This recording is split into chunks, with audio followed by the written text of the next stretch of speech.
पढ़ाई कैसे सुधरेगा उसका फॉर्मूला हम लोगों ने ये दिया कि पूरे दुनिया में जो सबसे अच्छी शिक्षा व्यवस्था जहां है वहां पर लोग ये बताते हैं, प्रमाण है कि rather than taking good school to every village, take children to the good school. मतलब हर गांव में अच्छा विद्यालय बनाने के बजाय बच्चों को अच्छे विद्यालय में लाया जाए। ये पूरे दुनिया में ऐसी व्यवस्था खासकर स्कैंडिनेवियन कंट्री में है। तो हम लोग ने जब बिहार का अध्ययन कराया तो पाया कि एक प्रखंड में, अभी जो प्रखंड है कोई छोटा है कोई बड़ा है, लेकिन औसतन एक प्रखंड में अगर 5 अच्छे विद्यालय बना दिए जाएं और बच्चों को स्कूल बस की सुविधा दे दी जाए तो कोई ऐसा गांव नहीं है जहां से बच्चे 20 मिनट में स्कूल तक न पहुंच सकें।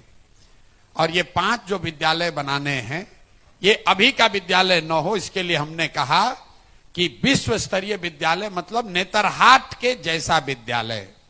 नेतरहाट क्यों कह रहे हैं?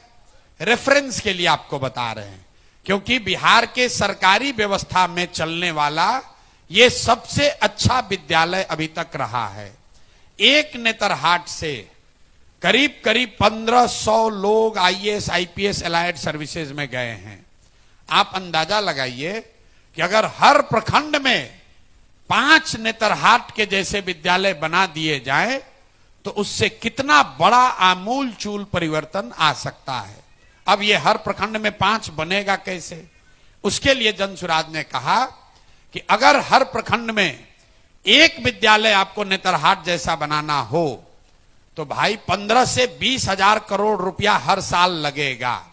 इसलिए हम लोगों ने कहा कि एक दिन में ये नहीं सुधरेगा, अगले 5 वर्ष में हर साल हर प्रखंड में एक एक विद्यालय को नेतरहाट के स्तर का बनाया जाएगा, क्योंकि उतना ही पैसे का व्यवस्था किया जा सकता है।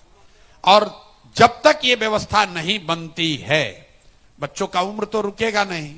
तो इसके लिए हमने कहा कि अगर आपके गांव पंचायत में जब तक सरकारी विद्यालय नेतरहाट के स्तर का न हो जाए, आप अपने बच्चे को प्राइवेट स्कूल में भेजिए और उसका फीस सरकार की ओर से दिया जाएगा। अब कुछ लोगों ने कहा कि अरे भाई इसे तो सब लोग प्राइवेट में चला जाएगा। बिल्कुल नहीं जाएगा। पूरे दुनिया का रिसर्च है, अगर सरकारी और प्राइवेट दोनों व्यवस्था हो तो ज्यादातर लोग सरकारी व्यवस्था में जाना चाहते हैं। आपसे अगर पूछें कि भैया आपका लड़का मेडिकल करना है, उसको पटना मेडिकल कॉलेज में अगर आप मेडिसिन पढ़ाइएगा तो उसका फीस आपको भरना पड़ेगा, लेकिन अगर आप रमैया में जाकर पढ़ाइएगा तो उसका फीस सरकार भरेगी। आपसे पूछा जाए कि आप अपने बच्चे को कहां मेडिकल पढ़ाना चाहते हैं तो ज्यादातर आदमी कहेगा कि हमको रमैया का फीस नहीं चाहिए, हमको पटना मेडिकल कॉलेज में ही एडमिशन करा दीजिए।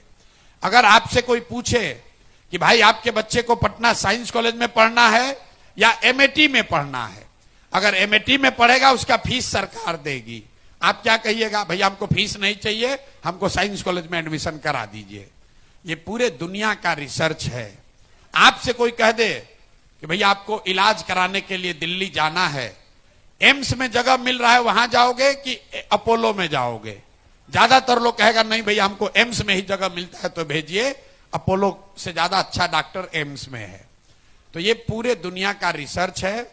ये अनुमान हम लोग का ये है कि अगर ये व्यवस्था बिहार में बना दी जाए, वाउचर स्कीम, कि जिसका भी बच्चा है उसके पास ये वाउचर हो, वो चाहे तो प्राइवेट में पढ़ाए चाहे तो पब्लिक में पढ़ाए, तो 1/3 से करीब करीब 1/3 गार्जियन अपने बच्चों के लिए प्राइवेट स्कूल ऑप्ट करेंगे।